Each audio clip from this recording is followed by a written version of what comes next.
Iran Israel সংঘাতের ছায়া আরও ঘন হতে থাকায় এবার নিজ দেশের নাগরিকদের দ্রুত ইসরায়েল ছাড়ার নির্দেশ দিয়েছে চীন। নিরাপত্তা পরিস্থিতির অবনতির কথা জানিয়ে বেইজিং স্পষ্টভাবে বলেছে, যে কোনো সময় বড় ধরনের বিপর্যয় ঘটতে পারে। তাই ঝুঁকি না নিয়ে নাগরিকদের দ্রুত ইসরায়েল ত্যাগের নির্দেশ দেওয়া হয়েছে।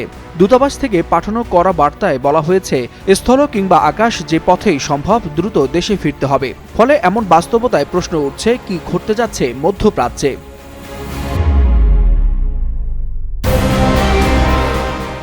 চীনের রাষ্ট্রীয় সংবাদ সংস্থা সিনহুয়া জানিয়েছে, ইতিমধ্যে একটি বিশেষ উদ্ধার অভিযান শুরু হয়েছে।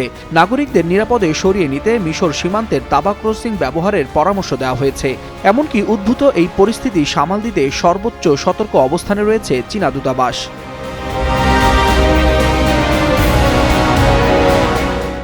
চীনা দূতাবাস বলছে, ইসরায়েলের উপর ইরান ও লেবাননের সশস্ত্র গোষ্ঠীর ক্ষেপণাস্ত্র ও ড্রোন হামলা আশঙ্কাজনকভাবে বেড়েছে।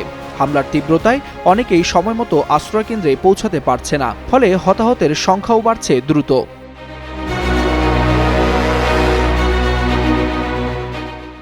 ইরান ইসরায়েল যুদ্ধের এমন প্রেক্ষাপটে এখনও যেসব চীনা নাগরিক ইসরায়েল ছাড়তে পারেনি, তাদের জন্য জারি করা হয়েছে বিশেষ সতর্কতা। বিমানবন্দর, সমুদ্র বন্দর, বিদ্যুৎ কেন্দ্রে কিংবা সামরিক স্থাপনার মতো সংবেদনশীল এলাকা এড়িয়ে চলার নির্দেশ দেওয়া হয়েছে, কারণ এসব স্থাপনাই এখন ইরানের হামলার প্রধান লক্ষ্যবস্তুতে পরিণত হয়েছে। ওয়ালিউল হাসানাত, যুগান্তর নিউজ।